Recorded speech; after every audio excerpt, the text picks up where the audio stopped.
Hello and welcome. Where is your evidence? The other day, me and my fiance were having a conversation, and she asked me a very valid question. She asked me, where is your evidence that everything Sydney Banks, Deborah Simmons, Beck Sheffield, and you teach is true? Where is the evidence? So, just a little bit of a backstory. So, my partner is Christian, and so she follows the Christian faith, but she is very science and fact based. So, she's done quite extensive research on her religion and on some other religions, not a lot, but a few others. I, on the other hand, haven't done any research into any religions really. Um, so for her, she's done this extensive research on what makes sense for her in the Bible, and she's interpreted the Bible in her own way, as you do, as a Christian or not a Christian. If you do find yourself reading the Bible, you will interpret it your own way, or just any ordinary book. We could both read the book I'm going to quote later on, which is The Power of Now, and we could interpret that same book differently. And so for her, she has this very evident base that Christianity tells the past, the present, and the future. And it gives her that satisfaction that that is the truth, that is her truth. Of how life works, of the creator, of God, and everything. For her, that is her firm foundation, and that makes sense to her.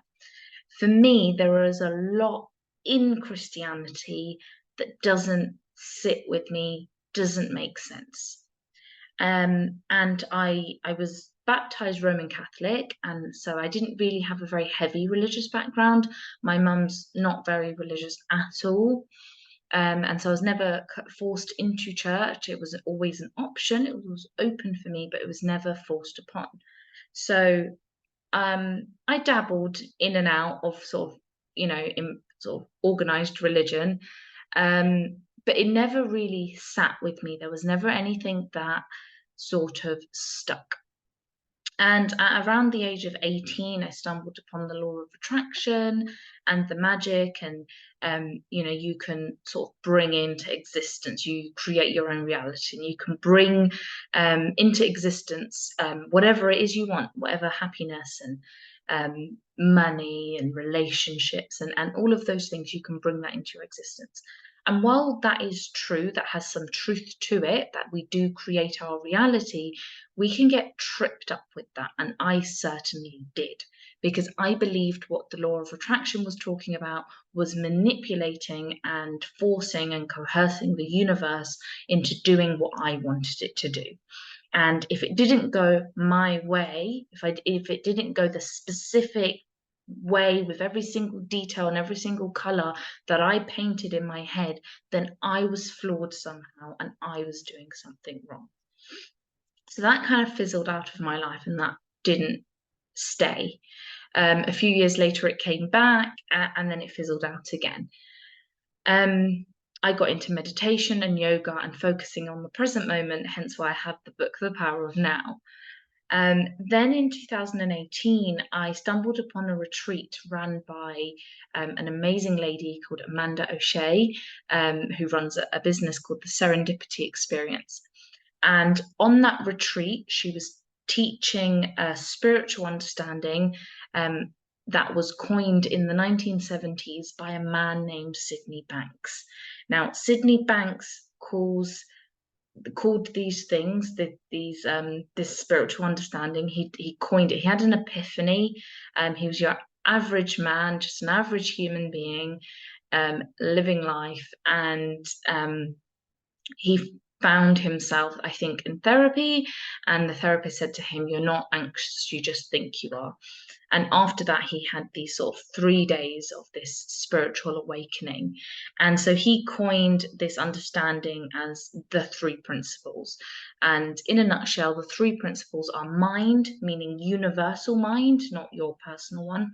So universal mind is like that source energy, that electricity, that sort of feeds us and allows us to be here. So that creator, that God energy. Consciousness, which is the awareness that we are here, we are aware, we are alive. It's like the light that the soul, I guess, as I talk about it. So it's mind, consciousness, and thought with a capital T, in the sense that we are swimming in thought. Without thought, we wouldn't be able to have an experience. Just this very conversation, you listening to me now, you doing it via these three principles, via the creator that created you and made it so that we are here, the consciousness, your awareness that you are here, and via the gift of thought, you have an experience of this YouTube video. And so, thousands of people could watch this video, and half the people could think I'm chatting complete nonsense, and the other half could think, oh my days, this is amazing, and anywhere in between as well. So that is the thought. That is how our experiences are so different, even under similar or the same circumstances. So that's what Sydney Banks called it. Jack Pransky, I believe, then studied underneath Sydney Banks, and he calls it the inside out understanding. And Deborah Simmons and Beck Sheffield are my mentors, and they found Sydney Banks, so they've done their own. I don't really know who they studied under, but they did research Sydney Banks, and everything they know sort of came from Sydney Banks and Byron Katie as well, who I haven't researched, so I can't quote what she does exactly, but it is inside out work.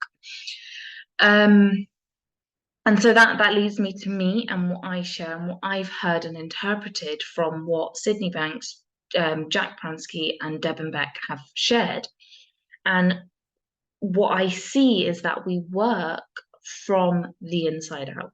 So to get back to the question that my partner asked me, it was, where is your evidence that that is true?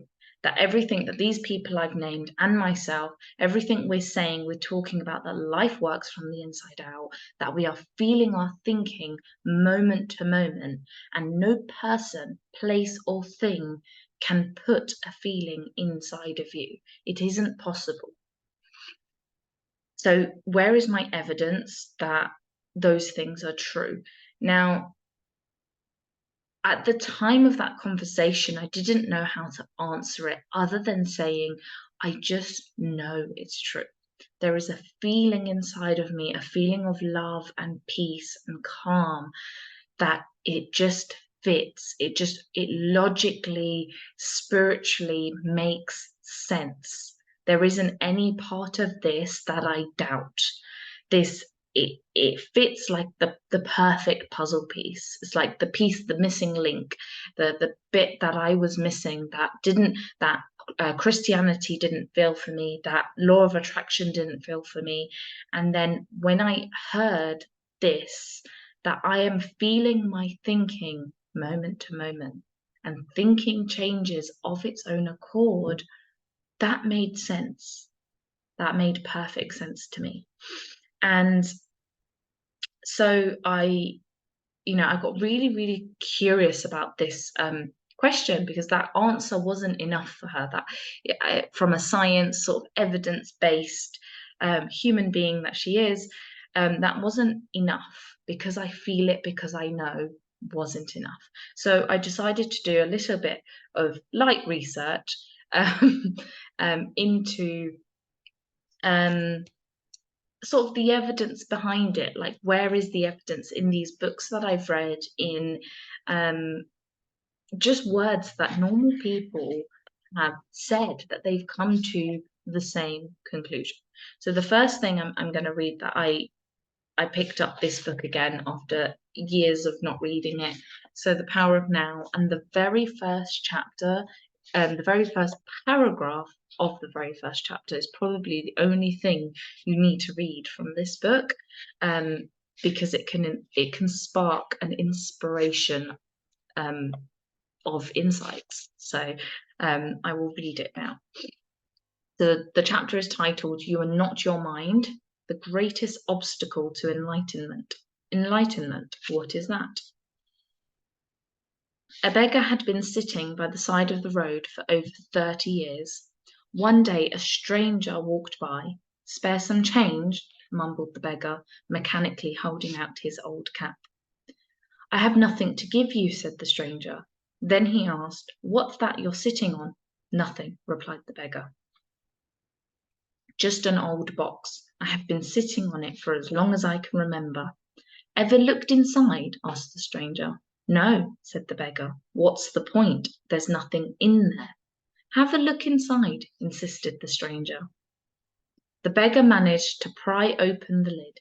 With astonishment, disbelief, and elation, he saw that the box was filled with gold. "I am that stranger who has nothing to give you and who is telling you to look inside. Not inside any box, as in the parable, but somewhere even closer, inside yourself."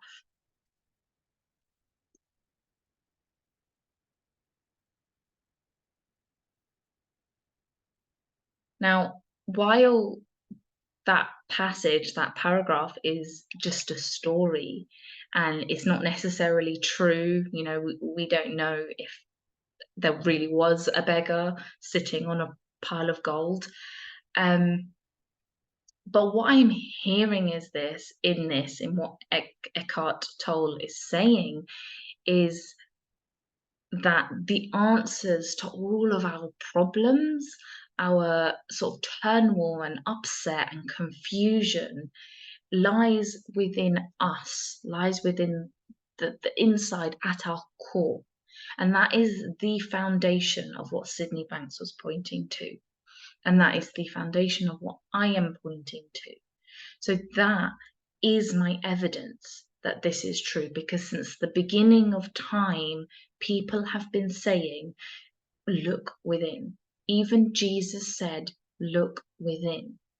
Material stuff and outside worldly things are not the answer.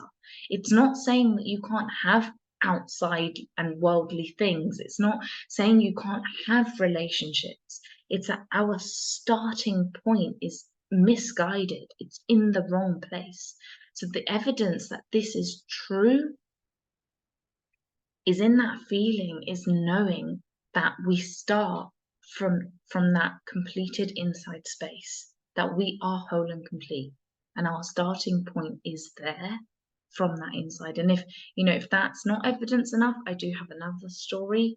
It is I think Sue is how you pronounce it, Sue Myth, and that is in Jack Pransky's book, Somebody Should Have Told Us.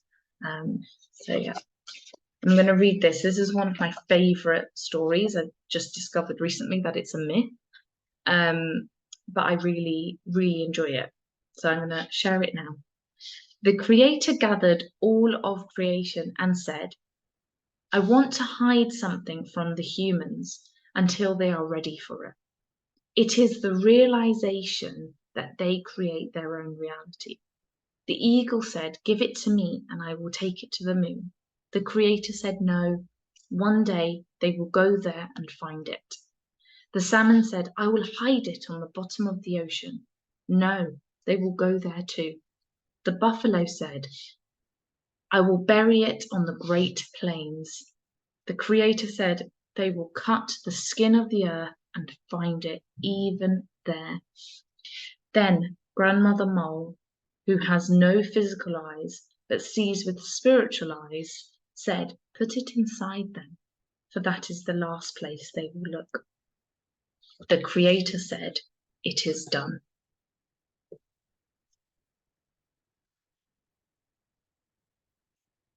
And I don't know about you, but I spent my entire life looking for my soul, looking for my happiness outside of me, looking for it in other people, in things, in relationships. And I never found it. I kept getting tricked. I looked for it in religion, in the law of attraction, everything. Even now, where I am now in my career, I don't necessarily talk about the three principles as this sacred thing and the saving grace of humanity like I used to. I used to think that these three principles were the saving grace of humanity, and if only everybody knew them, then we would all be saved. And that's not true. Because what these things, what Christianity, what the law of attraction, and what the three principles are pointing to is the thing. It's like all those three things. If you think of a banana, a fruit, that's the skin. And the actual fruit is what we want. It's that source, that connection to God, to the power behind life, whatever word resonates with you. But that creator, that universal energy and power that lights us up, that allows miracles to happen, that breathes us, that is what we are pointing to.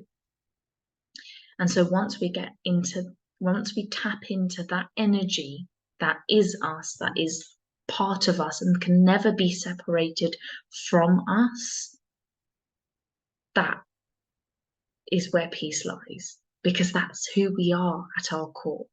So when we're here and we're really struggling and we're uncomfortable, when life isn't great for us and our circumstances and our experiences just are not working for us, all it means is that we've moved away from the truth of who we are. We've moved away from that core energy, that core source, and we're looking for it outside, whether it's in therapy or in religion or in spirituality, spiritual teachings, whatever journey you're on, whatever road you're going down, if it's leading you inside yourself, then that is your truth. That is your evidence that you're going in the right direction. So if whatever it is, whether it's religion or life coaches or mentors or yoga or meditation, whatever it is, it doesn't matter. The thing that matters is the feeling you get yourself into, and that you feel connected to yourself.